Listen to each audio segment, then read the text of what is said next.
Hermanos, vamos a alabar a nuestro Dios, a preparar nuestro corazón, a preparar nuestra mente. Si hemos venido con algún problema, con algo que nos esté inquietando, pues dejémoslo a un lado y concentrémonos en esta mañana realmente en la palabra de Dios, todo lo que nos trae, pues, y realmente a veces nos puede ayudar para enfrentar aquella situación que estamos atravesando en este momento. Así que vamos con esta hermosa alabanza, vine a adorar.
Muchas veces somos tan íntimos, Padre Celestial, pero tú sigues allí, Señor, pendiente, Señor, acompañándonos en cada momento, Padre Celestial. Muchas veces no somos dignos, Señor, de tu amor, Padre Celestial. Queremos llegar, Señor, a tus pensamientos, Señor, queremos llegar a tu altura, Padre Celestial. Permite, Señor, también que podamos crecer espiritualmente, Señor. Seamos fuertes, que podamos realmente alcanzar, Padre Eterno, todas aquellas cosas que tú tienes preparadas para nosotros. Bendice esta mañana, bendice a nuestro querido hermano Carlitos, que viene con tu palabra, Señor. Permite concentrarnos, tener solo pensamientos para receptar tu palabra, Padre. Gracias te damos en el precioso nombre de tu amado Cristo Jesús, te oramos. Amén. Pueden tomar asiento, mis queridos hermanos, por favor.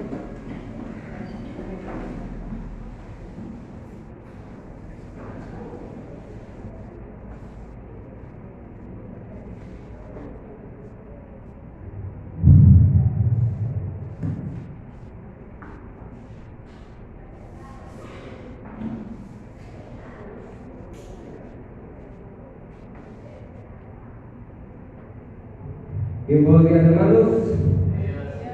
Hoy vamos a estudiar una prédica que he titulado La ruta de la fe, un camino con altos y bajos.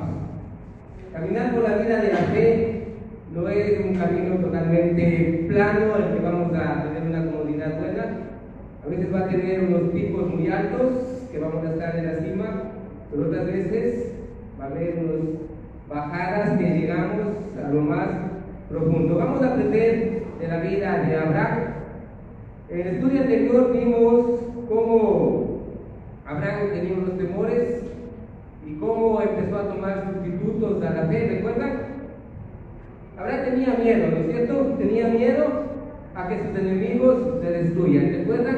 Él se compró un pleito gratis con el rey de Sodoma, de Gomorra, y por rescatar a su sobrino fue e intervino, y ahora él estaba solo, y estos 5 reyes podían tomar represalias contra él, y eso estaba Abraham con temores, ¿no es cierto?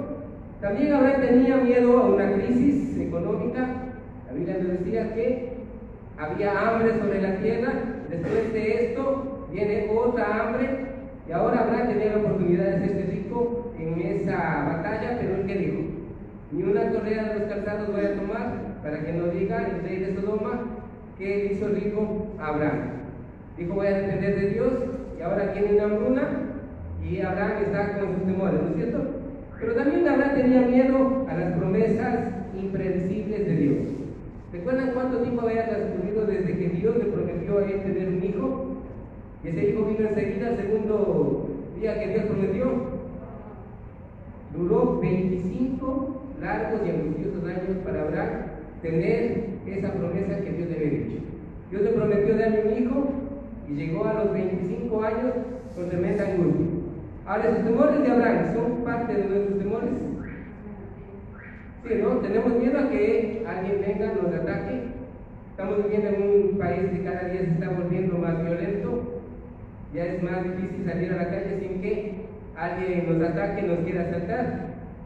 Podemos ver en los negocios como ponen ahora, están más enrejados que los presos.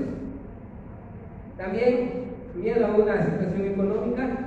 Siempre estamos viendo es que la economía está que cada día baja, sube un poquito, pero baja más y no vuelve al nivel que estaba, sino que cada vez va bajando más. Y las promesas de Dios, a veces uno dice, quiero que ya se cumplan hoy, y Dios dice no. Yo quiero que esperen y aprendan a esperar. Entonces vemos que los temores de Abraham también eran nuestros propios temores. Y vimos en la Biblia cómo Abraham tenía 2 rutas que tomar, ¿no? Una era la ruta de la fe, confiar en Dios que Él va a satisfacer todas sus necesidades, va a quitar todos sus temores, y también tenía la ruta de la vista. Él iba a intervenir en lo que podía y iba a ayudar, como quien dice a Dios. ¿Cuál ruta tomó Abraham? Abraham tomó la ruta de la vista. Se cansó de esperar, ya pasaron 15 años de que Dios prometió que le iba a dar un hijo, y dijo, bueno, esto no es posible. Sara ya es demasiado avanzada en edad, y cuando era joven no pudo tener hijos, mucho menos ahora, así que vamos a darle una ayuda a Dios. Tomaron la ruta de la vista y tomaron a la sierva y tuvo un hijo con él, Ismael. Aprendimos que Abraham tomó la ruta de la vista y le trajo consecuencias. Las consecuencias fue que ya hubo rivalidad en su matrimonio. Sara también ya tuvo discusiones con la criada. Vimos las de esto, ¿no? Ahora la pregunta es, ¿por qué tanto Abraham como nosotros empezamos el camino de la vida cristiana, se podría decir de una manera bien, por camino de la fe, pero entre el punto A al punto B empezamos a tomar sustitutos? Empezamos a decir, bueno, Dios no se mueve, yo creo que mi tiempo va más rápido que el de Dios, ¿y qué hacemos? Empezamos a hacer lo mismo que Abraham. Parece que esto es imposible para Dios, y vamos a darle una ayuda. La razón de esto a veces es porque tenemos un concepto equivocado de la fe. Vamos a ver, el primer concepto equivocado de la fe es la cantidad de fe. ¿Se han dado cuenta que muchas veces decimos, yo quisiera tener más fe? Si tuviera más fe, pudiera mover una montaña de un lado a otro. Ahora, la cantidad de fe no es el problema. El problema es el objeto de la fe. ¿Hacia dónde estamos dirigiendo nuestra fe? Ahora, si nosotros tuviéramos la dirección de nuestra fe, como el grano de mostaza, pero en la persona del Señor Jesucristo, ¿qué dijo el Señor Jesucristo que podría pasar?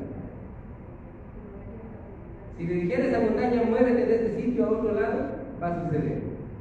Con una cantidad tan mínima de fe, pero dirigida hacia la persona correcta. ¿Se han dado cuenta que tenemos cantidad de fe?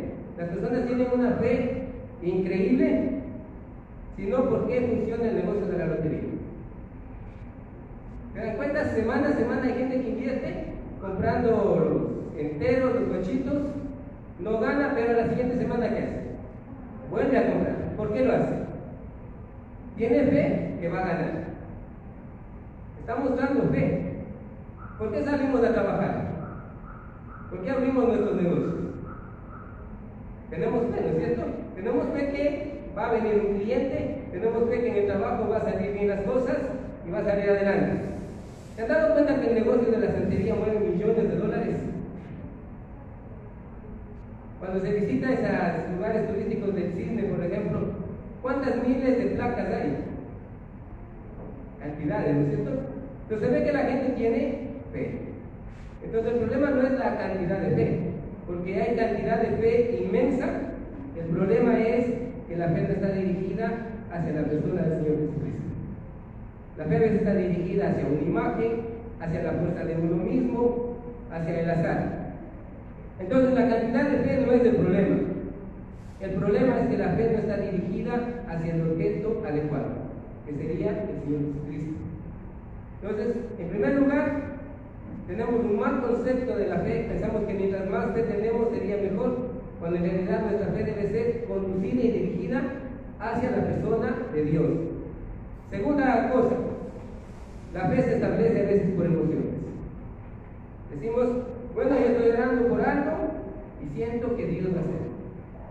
Ahora, ¿qué pasa si no tienes ese sentimiento que Dios va a hacer? Se desmorona, ¿no es cierto? ¿Qué pasaría con Pablo cuando tenía un aguijón en su cuerpo y ora? ¿Cuántas veces oró Pablo por eso al Señor? 3 veces dice que pidió al Señor y el Señor le dijo no. ¿Qué pasa cuando Dios dice no a una oración nuestra? Dios no está obligado a decir siempre sí a nuestras oraciones. Nos desmayamos y decimos mis emociones no dan. Entonces la fe debe estar basada no en sentimientos y debe estar dirigida hacia Dios, hacia la persona de Dios. Entonces cuando tenemos un mal entendimiento de la fe, en el camino desde el punto A al punto B empezamos a tomar sustitutos, tal como lo hizo Abraham. Y esos sustitutos van a traer consecuencias a nuestra vida, y muchas veces dolorosas. En la vida de Abraham, ese sustituto salió un producto que se llama Ismael, y que hasta el día de hoy es un problema para los judíos. ¿Cuántos miles de muertos hay? Entonces, ¿cuál es el verdadero concepto de la fe? Vamos a ver, hemos visto el concepto equivocado, vamos a ver el verdadero concepto. Pongamos una ilustración, ¿no? Hay un hombre que va conduciendo un vehículo, en el vehículo va la mamá de su señor y también va un niño. La mamá se sienta en el asiento del ayudante al lado y el niño se sienta en el asiento de atrás. Para el niño va el mismo viaje los dos, pero el niño se sienta y empieza a disfrutar. Él no empieza a preocuparse de la velocidad, no empieza a preocuparse de la ruta que están tomando, pero la mamá del conductor, ¿qué va a ir? Baja la velocidad. Cuidado, ahí viene ese carro. Cuidado esto. ¿Está confiando en la habilidad del conductor? No, ¿no es cierto? Eso es lo que pasa con nosotros. No estamos confiando en Dios. Mientras el niño, ¿qué pasa? Se sienta atrás y no se preocupa de velocidades, no se preocupa del tráfico, no se preocupa por la ruta en que va, simplemente confía en que el papá le va a llevar del punto A al punto B. Y está con toda tranquilidad y disfruta. Entonces la fe es la seguridad de la persona de Dios y quién es Él. Lo que Él ha prometido para nosotros, eso lo cumplirá. Y no vamos a estar en el camino preocupados por las circunstancias que van sucediendo. ¿Quién es el conductor de nuestra vida? Cuando le recibimos como nuestro Señor y Salvador, ¿qué le decimos? Le recibo como mi Señor y Salvador. Hay dos condiciones ahí. Nuestro Señor, Él va a determinar qué es bueno para nosotros. Ahora, si Dios es el conductor de nuestra vida y Él decide llevarnos por la ruta del dolor, tenemos que aceptar. Él es el que está conduciendo, ¿cierto? Él sabe cómo trasladarnos del punto A al punto B. En la vida de Abraham le costó eso, tomó muchos sustitutos, aprendió a caer en las consecuencias, tuvo dolor, pero al final aprendió a descansar en Dios. Aprendió a que Dios haga lo que tiene que hacer, no importa por dónde quiere llegar. ¿Y cuáles fueron los resultados? Después de 25 años, tuvo lo que más anhelaba su corazón y su alma, que era su hijo. Tuvo descanso. Ya no vemos más que diga en la Biblia, y ya hubo hambre en la tierra, y ahora Abraham, ¿qué va haciendo? Entonces vemos que cuando tomamos la ruta de la fe, debemos aprender a confiar en Dios. Suceden dos cosas. La primera es que Dios obra a nuestro favor. Tenemos seguridad, tranquilidad. Y la segunda es que la fe va a ser probada. Dios va a probar la fe. Ahora, cuando uno da un paso de fe, Dios dice: yo quiero que esta fe sea probada. Si Dios no está probando nuestra fe, es porque no hay fe en nosotros. Hay 4 pruebas importantes en la vida de Abraham que las vamos a ver ahí hoy, y vamos a aprender cómo es esto, ¿no es cierto? La primera prueba de Abraham está en el Génesis capítulo 12. Todo el capítulo no lo vamos a leer. Esta primera prueba se trata de que Abraham tenía que dejar Ur de los Caldeos y salir a hacer el arca. ¿De qué se trata esto? Significaba que Abraham tenía que dejar su seguridad, su comodidad. Si Abraham necesitaba algo, él estaba en la ciudad, simplemente ir al mercado, conseguía algo, tenía la protección en las paredes de una casa de cemento, de piedra en ese entonces. Pero Dios le dice: sal de esta comodidad y ve a Ur de los al desierto, sal de Ur de los Caldeos y ve al desierto. ¿Qué tenía en el desierto? Nada.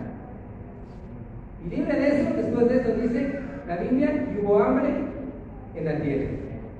Esto significaba que Abraham iba a depender de Dios en su seguridad y su confianza. Bueno, esa primera prueba Abraham lo pasó, superó, y Dios viene a mandar otra prueba a Abraham. Esta otra prueba está en Génesis capítulo 13 al versículo 14. La segunda prueba, ¿de qué se trataba? Abraham salió junto con su sobrino Lot. Andaban los dos juntos y tenían los mejores pasos. Pero en el momento de separarse de su sobrino, él tenía que hacer una separación, y le dio la oportunidad a Lot de que elija cuáles eran los mejores pasos. Y obviamente Lot vio y eligió los mejores pasos. Ahora, para él, ¿qué había? En esta prueba tenía que aprender a depender en la situación económica de Dios. En la primera iba a depender de la seguridad.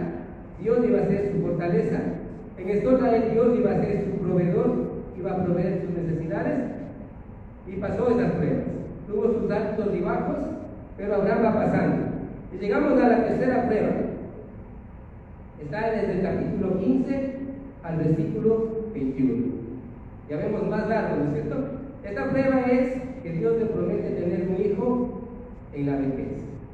¿De qué se trataba? Que Abraham tenía que aprender que Dios puede hacer lo imposible.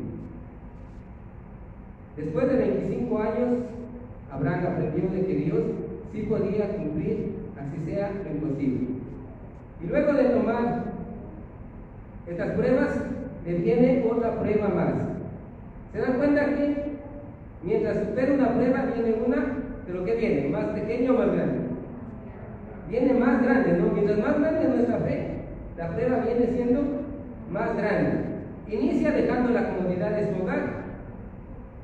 Luego continúa con la dependencia económica. Después continúa viendo que Dios puede hacer imposibles en nuestra vida. Y ahora llegamos a la prueba de nuestro estudio. Está en Génesis capítulo 22, versículos del 1 al 2. Vamos a leer. ¿Qué dice ahí? Abramos nuestras Biblias en Génesis capítulo 22, versículos del 1 al 2. Dice, ¿tenemos todos? Aconteció después de estas cosas que probó Dios a Abraham y le dijo: Abraham. Y él respondió: heme aquí. Y dijo: toma ahora tu hijo, tu único, Isaac, a quien amas, y vete a tierra de Moriah, y ofrécelo allí en holocausto sobre uno de los montes que yo te diré. La prueba es bastante grande, ¿no es cierto? Y noten esta parte que dice en el verso 2: toma ahora a tu hijo, tu único. Ahora era el único hijo. Había Ismael también, ¿no es cierto? Pero ¿por qué le dice único? Porque era el que más amaba. Y para él era como que si fuera su único hijo. Ahora la palabra hebrea que traduce aquí por prueba es makar. ¿Y qué lleva la idea de esta palabra en el hebreo? Poner en práctica lo que yo he estado aprendiendo. Es como cuando más o menos paso el semestre estudiando y ahora dicen, a ver, bueno, ya he estado recibiendo instrucción por 6 meses, vamos a ver cuánto pone en práctica lo que yo he aprendido. Y eso es lo que Dios está haciendo. Abraham ha venido aprendiendo a confiar en Dios, ¿no es cierto? Ha aprendido a confiar en su economía, ha aprendido a confiar en su seguridad, sus anhelos, su hijo, y Abraham aprendió en todo este camino que para Dios no hay nada imposible. Eso le prometió Dios, ¿no es cierto? Ahora llega la prueba, el momento de poner en práctica. Abraham, ¿de verdaderamente tú crees que para mí no hay nada imposible? Le está diciendo Dios. Es hora de poner en práctica lo aprendido. El verso 2 dice: toma ahora tu hijo, tu único, Isaac, a quien amas, y vete a tierra de Moriah y ofrécelo allí en holocausto. Vamos a ver unas lecciones de esta prueba. En primer lugar, la prueba viene después de experimentar la victoria. Hemos estado estudiando la vida de Abraham, ¿no es cierto? Después del nacimiento de Isaac a Abraham experimenta una paz y una prosperidad. La Biblia ya no habla que hubo más hambre en la tierra, ya tenía que estar descendiendo a la ciudad. Todas sus oraciones estaban contestadas, económicamente estaba creciendo, tenía más ganados, tenía más criados, tenía, como quien dice, todo. Y cuando de repente viene, ¡blum!, la prueba. Otra vez Dios asomando. Ahora, pongámonos un ratito en los zapatos de Abraham. Abraham era un hombre ya veterano. En Génesis capítulo 17, verso 19, Dios le promete a Abraham que en Isaac, ese hijo que tanto anhelaba, Dios va a confirmar las promesas que le había hecho a Abraham. ¿Cuáles eran esas promesas? De que toda la tierra de Palestina iba a ser de él. Pero Abraham ya estaba muy viejo, así es que el que iba a tomar esa tierra era Isaac. ¿Qué más decía esas promesas? Iba a tener una descendencia tan numerable como las estrellas del cielo, iba a tener tan numerable como la arena del mar, imposible de contar. Ahora Isaac ya está en una edad adulta, no se ha casado, no tiene hijos, y llegamos al Génesis capítulo 22, y Dios le dice: Abraham, ¿sabes qué? Quiero que mates a este hijo. La pregunta es, ¿cómo encaja la promesa que hizo en el capítulo 17? Dios le está prometiendo que Isaac va a tener una descendencia grande, va a tener la tierra, aún no tiene ningún hijo, y Dios dice: mata. Esto es como decir, ¿cómo va a hacer Dios lo que está prometiendo? ¿No es cierto? A veces las pruebas parecen totalmente incoherentes. Ahora, desde nuestra manera de pensar, pongamos un ratito, olvidémonos del resto de la historia, ¿no? Nosotros sabemos que no sucedió, que Dios intervino, pero póngase a pensar como Abraham, que no sabe lo que va a suceder al futuro, que Dios hizo una promesa y ahora que está disfrutando de esa promesa, Dios dice: quiero que se termine esto, quiero que se acabe. Es totalmente inconsecuente, ¿no es cierto? Incoherente con nuestra manera de pensar. ¿Y sabe una cosa? Dios va a probar nuestra vida de esa manera. Dios ha dicho en su palabra, Él quiere que cada uno de nosotros seamos transformados a la imagen de su Hijo. Cuando escuchamos esto, cada uno dice amén, ¿cierto? ¿Quién no quiere llegar a ser como el Señor Jesucristo? Todos, ¿no es cierto? Y empezamos a tratar desde nuestra perspectiva una manera como Dios va a transformarnos en imagen de su Hijo, ¿no es cierto? Nosotros decimos: bueno, Dios va a transformarme y estoy feliz. Ahora, en el proceso de transformación, Dios va a hacer algo que no encaja con nuestra manera de pensar. Un ejemplo, ¿no? Y uno empieza a hacer preguntas. ¿Cómo es que Dios va a hacer esto? ¿Cómo es que Dios me va a transformar a la imagen de su Hijo si lo que yo he pensado como yo he planeado llegar a este punto, del punto A al punto B, estás yendo tomando otro rumbo distinto. Uno pregunta, ¿qué es lo que está haciendo Dios? ¿No es cierto? Desde nuestra perspectiva queremos llegar a la imagen del Señor Jesucristo sin el dolor, sin el sufrimiento. Que todas las cosas vengan a pedir de boca, que todo llegue de una manera fácil, pero desde la perspectiva de Dios, Él nos va a moldear de otra manera. Muchas veces nos va a hacer pasar por el dolor, por el sufrimiento, la necesidad. Un ejemplo de esto, ¿no? Uno quiere llegar a la imagen de Cristo, ¿qué es lo que primero quería? Que no haya tentaciones, que no haya dificultades, que ya no tenga esta lucha interna con mis concupiscencias. Y digo, ahora sí estoy a la imagen de Cristo. Pero desde la perspectiva de Dios, Dios quiere que lleguemos a la imagen de Cristo a pesar de las tentaciones. Y Dios va a permitir que Satanás ponga tentaciones en nuestra vida, que nuestras concupiscencias estén al máximo. ¿Para qué? Porque Dios quiere que venzamos, no que estén ocultas. ¿Te das una cosa cuenta que cuando está oculto está escondido, pero no desaparece? Y a veces, muchas veces queremos nosotros eso, que nuestros pecados estén tapaditos como una alfombra, mientras Dios quiere es que sean arrancados de raíz y que no estés. Como dije antes, nadie quiere pasar por el dolor, por una enfermedad, por una escasez, pero recordemos quién está conduciendo nuestra vida. Dios, ¿no es cierto? Le dijimos que Él sea nuestro Señor. Y si Él dice que vamos a pasar por la ruta de la escasez, ¿qué vamos a hacer ahí? Como Abraham, salirnos de la ruta de la fe y poner una ruta de la vista, va a traer consecuencias. Dios ha decidido que nosotros experimentemos dolor. Ese es el camino. Y a nuestra manera de pensar parece que fuera inconsecuente, ¿no es cierto?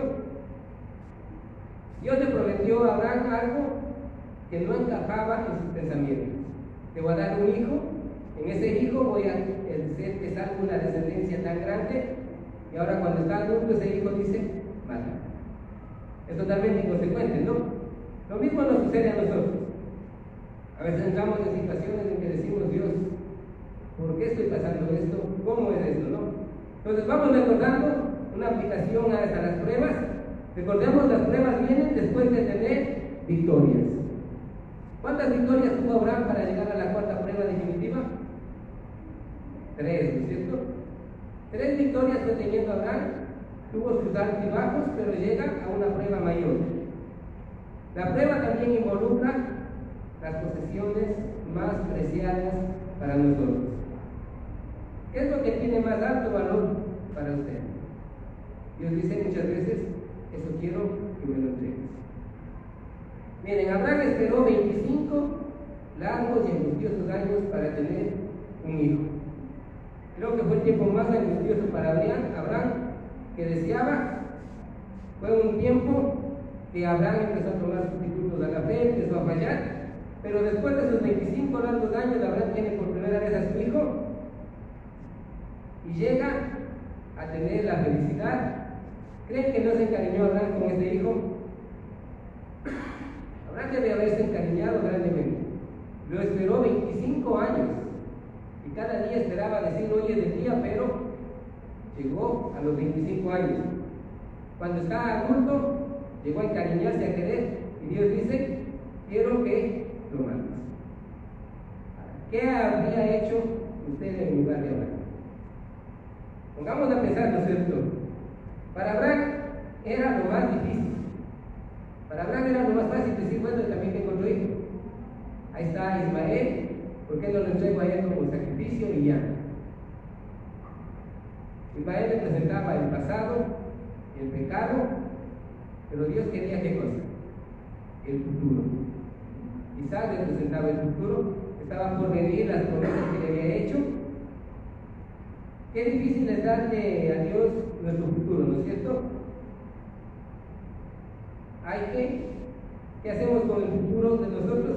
Queremos nosotros manejarlo, ¿no es cierto? La pregunta es, ¿estamos confiando verdaderamente en Dios para entregarle nuestro futuro inmediato? ¿Puedo entregar mis ofrendas a Dios y confiar que Dios va a sustentar todas mis necesidades. Muchas veces fallamos, ¿no? Decimos, si no me alcanza lo que tengo, ¿cómo voy a poner para dar a Dios una ofrenda cuando no me alcanza? ¿Se dan cuenta que es inconcebible a nuestra mente como Dios obra? Para Abraham no era fácil. Muchas veces tenemos la idea de que, como nosotros leemos ya y sabemos del final de la historia, Abraham también tenía ese conocimiento. Abraham no tenía ese conocimiento. Es más, para esa época no había el conocimiento de la resurrección. Pensaban que morían y se acabó. Pongámonos en el lugar de Abraham. Piensen en un momento qué es lo más valioso que usted tiene. ¿Qué es lo que más al tiempo le ha costado obtener eso? Y en un momento Dios le dice, ¿sabes qué? Quiero que des 3 años. ¿Es fácil o es duro? Es duro, ¿no es cierto? Algunos será una posesión material, otros será un hijo, una familia, la salud, no sé yo sé lo mío, ¿no? Pero cada uno sabe qué es lo que más ha esperado, qué es lo que más ha anhelado, y cuando llegue ese momento Dios diga, ¿sabes qué? No quiero que tengas eso.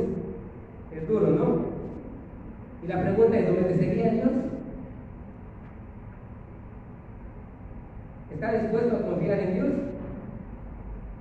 Ahora, ¿cuál era el punto aquí de probar a Abraham? Dios le había dicho a Abraham que Él es el Dios Todopoderoso. Y Abraham tenía que creerle y probar, o sea, demostrar que le estaba creyendo. Nosotros sabemos lo que iba a pasar, ¿no? Pero Abraham no sabía. Abraham no sabía que había resurrección. Veamos la decisión que Abraham tomó. Está en Génesis, capítulo 22, verso del 3 al 5. Está la orden de Dios, ahí le dice, ¿qué es lo que más quieres tú? A Isaac, ahora quiero que lo mates. Y miren lo que dice el verso 13. Y Abraham se levantó muy de mañana, y enalbardó su asno, y tomó consigo 2 siervos suyos, y a Isaac su hijo, y cortó leña para el holocausto. Y se levantó y fue al lugar que Dios le dijo. Verso 4. Al tercer día alzó Abraham sus ojos y vio el lugar de lejos.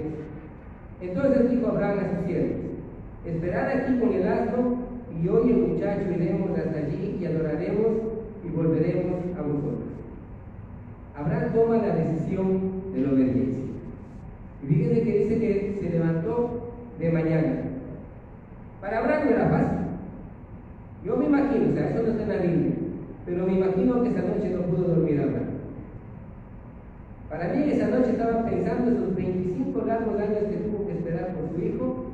Estaba pensando cuando nació, cuando lo vio crecer, y estaba pensando también en las promesas que Dios le había hecho.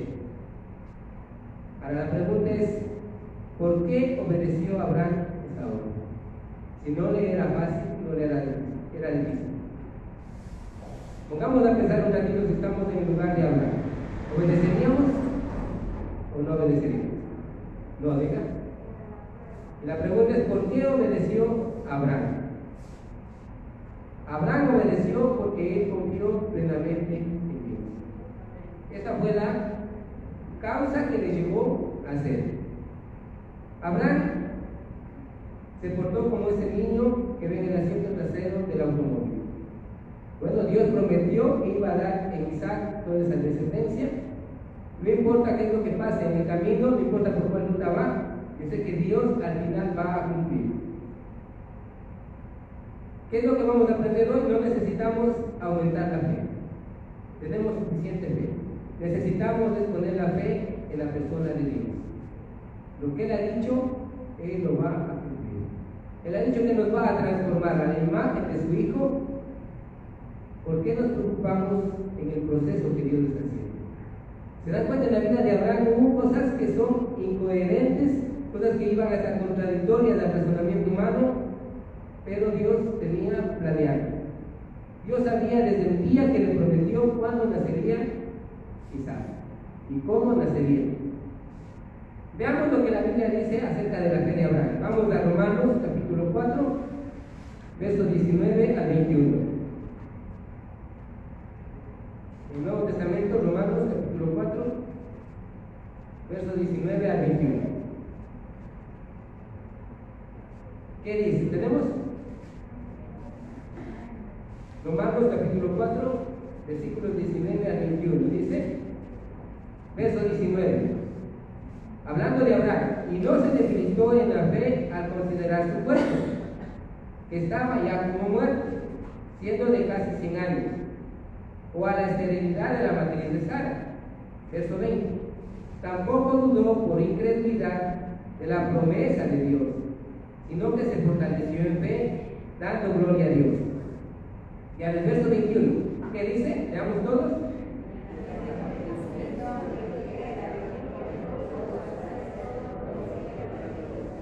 Entonces, ¿cuál era la clave de que Abraham pudo obedecer?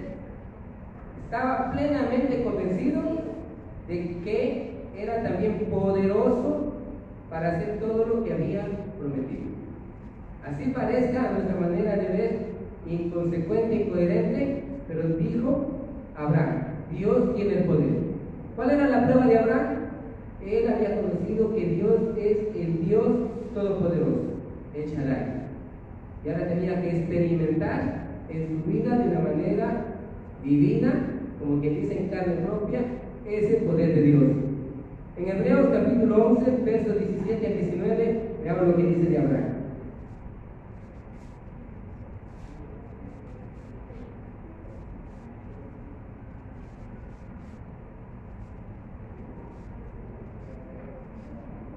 El libro de Hebreos, cartas generales, capítulo 11, versículos del 17 al 19.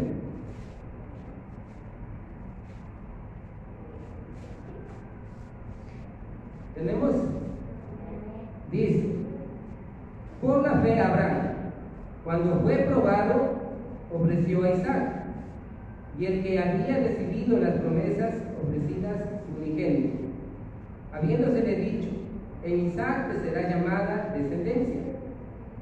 ¿Por qué lo hizo? Verso 19, pensando que Dios es poderoso para levantar aún entre los muertos, de donde, en sentido figurado, también le volvió a recibir.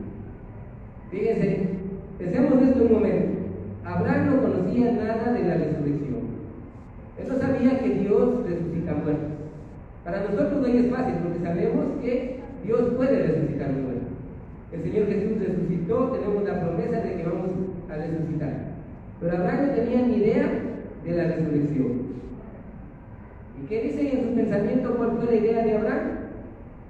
Pensaba que Dios es poderoso para levantar de entre los muertos, de donde también, en sentido figurado, también le volvió a la vida.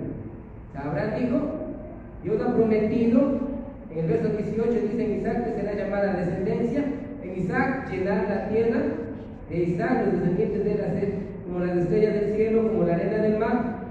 Yo voy, lo sacrifico, lo quemo, lo consumo en holocausto, y voy a comprobar el poder de Dios que lo resucita. No solo lo resucita, sino que lo restaura su cuerpo quemado y vuelve a la vida. Y Dios cumple su promesa. Por eso nos explicó en Génesis, en el versículo que dice que iban los dos a hacer el sacrificio, y que dice, volveremos acá. Abraham dijo, llego, lo mato y Dios lo resucita. ¿Por qué obedeció entonces Abraham a Dios? Porque pensaba que era poderoso, aun cuando la situación vaya siendo inconsecuente o incoherente. Porque estaba convencido de que Dios tiene poder. Dios ya ha revelado a Abraham que era el Shaddai, el Todopoderoso. Ahora Abraham iba a experimentar de una manera divina. Vamos a hacer una aplicación, con eso terminamos, ¿no? Vale. Usted y yo tenemos problemas, ¿no es cierto? Es difícil a veces los problemas que vamos enfrentando. ¿Podemos confiar en Dios? Debemos confiar, ¿no? Porque a veces no disfrutamos del viaje, así Dios decida pasar por la ruta del dolor, porque no estamos confiando en Dios. Consciente o inconsciente queremos intervenir y dar una ayuda a Dios en lo que Él está haciendo. Así como Abraham dijo, en cierto momento de sus 25 años de espera de su hijo, dijo, pues Dios no está orando porque no puede dar un hijo, vamos a hacer los medios posibles que tenemos ahí. ¿Cuál era? Tener un hijo con la sirvienta. Y muchas veces en nuestra vida hacemos lo mismo que Abraham. Nos cansamos de esperar y decimos, parece que Dios me está obrando, voy a tomar mi propia decisión, voy a echarle una manito a Dios. ¿Cuál es la solución para esto? Direccionar nuestra fe en Dios. Confiar de que Él es todopoderoso. Esa es la lección que vamos a aprender hoy. No importa cuál sea la situación que estamos pasando, Dios es poderoso. Y Él ha prometido transformarnos en imagen de su Hijo. Y confiamos que lo que estamos pasando es el proceso de transformación para llegar a ser como el Señor Jesús. Abraham, ¿por qué pudo llegar a hacer esa prueba tan difícil, tan dura? Porque confió que Dios es poderoso. Y si Abraham pudo, nosotros también podemos. El hecho es confiar en Dios. Vamos a orar. Amado Padre, que mora en las alturas de los cielos, le damos las gracias, Señor, por ser tan paciente con nosotros, por tener tanto amor, Padre bendito, que aún como Abraham estamos fallando en las pruebas, estamos dudando, estamos muchas veces tomando alternativas a la fe, desconfiando y dudando de su poder, que parece que fuera imposible lo que estamos pidiendo. Amado Padre, le pido, Señor, que nuestra fe sea direccionada hacia ti, y que podamos hacer como Abraham, creer verdaderamente que usted es el Todopoderoso, y poder disfrutar, Señor, de la vida cómodo, Señor, dejando que usted conduzca nuestra vida. Padre, le pedimos esto en el nombre de nuestro Señor Jesucristo.